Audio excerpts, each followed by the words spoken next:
Pourquoi cette idée d'adapter Nicky Larson? Parce qu'on savait que c'était un film qui allait plaire à première et qu'on allait avoir une bonne critique. Et du coup, on s'est dit, quel film pourrait plaire à première pour qu'il nous fasse une bonne critique?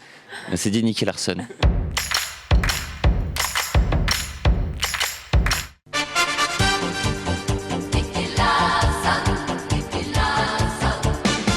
Une ombre file dans la nuit, c'est un assassin qui s'enfuit. Et comme un démon il sourit, son crime restera impuni. Dans la chaleur de la nuit, le mal est toujours puni.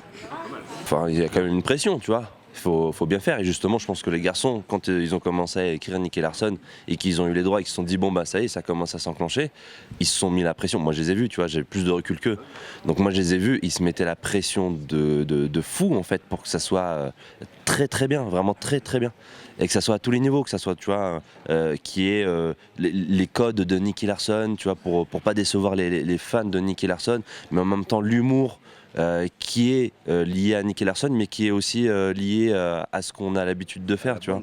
Vous êtes le meilleur des gardes du corps. Vous pouvez tirer 6 balles au même endroit.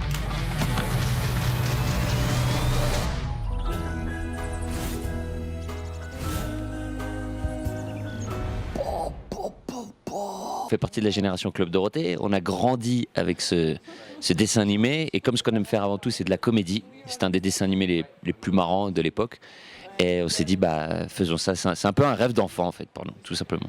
Nous étions excités et hyper heureux de faire ce projet, parce que c'est un héros de ton enfance, et que tu vois, ça te rappelle plein de choses, ça te ramène à... C'est pas un héros. Un héros. C'est pas un héros. C'est un héros de ton enfance. Et que du coup ça te ramène à plein de jolies choses. Et surtout, c'est surtout drôle, et c'est un peu le même humour que nous.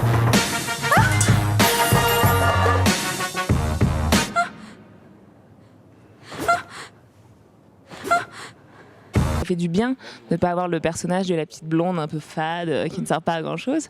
Donc ouais, ça fait du bien de jouer un personnage avec un peu plus de poigne.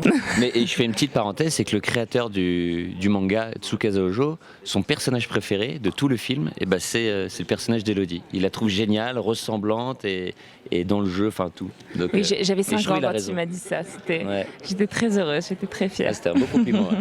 On avait envie de ça, de mettre plein de clins d'œil à la génération Club Do, parce que nous sommes de la génération Club Dorothée, et qu'on a découvert ce dessin animé pendant le Club Dorothée, et ça nous tenait à cœur.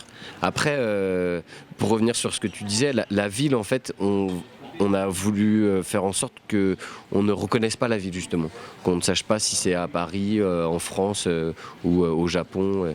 Du coup, on a retravaillé, c'est Philippe et les effets spéciaux ont retravaillé sur les décors, voilà, de manière assez cool, ouais. La comédie c'est toujours compliqué parce que c'est pas une science exacte. C'est-à-dire que t'as beau avoir fait des films qui ont fait rire avant, c'est pas pour ça que ton prochain il fera rigoler. Donc l'humour c'est quelque chose de très fragile, de très compliqué ou quoi. Donc c'est toujours compliqué de faire de l'humour. Et après il y avait un défi supplémentaire effectivement, c'était de se coller à des scènes d'action. Il y a un peu de romance aussi.